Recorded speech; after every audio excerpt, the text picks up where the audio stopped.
Di Malaysia ni kita dapati kerajaan ini bagi subsidi kepada Sabah Sarawak tapi tidak bagi kepada Semenanjung. Jadi harga Semenanjung meningkat, harga Sabah Sarawak turun. Jadi ini menyebabkan perasaan tidak puas hati orang di Semenanjung. Kenapa harga minyak di Sabah tak naik, harga minyak di Semenanjung naik? Ini yang mereka pertikaikan kerana polisi dasar mereka, kerana mereka ada polisi untuk bantu Sabah dan Sarawak. Mereka beri bekalan subsidi kepada Sabah dan Sarawak supaya harga diesel tidak naik, tapi harga diesel di Malaysia di Semenanjung ini naik dan ini menjadi beban kepada penduduk di Semenanjung. Inilah yang menimbulkan perasaan tidak puas hati orang di Semenanjung. Tapi kenapa mereka lakukan sedemikian tu? Kenapa tak subsidi itu diberi juga di Semenanjung?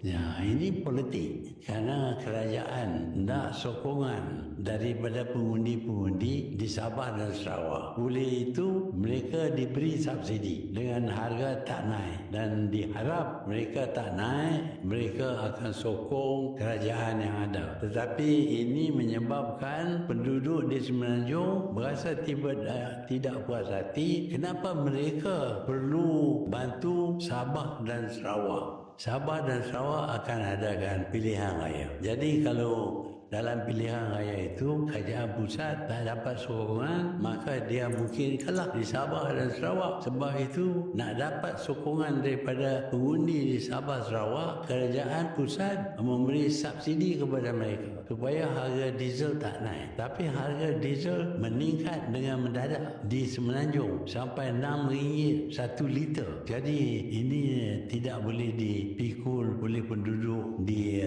Semenanjung. Mereka juga perlu subsidi.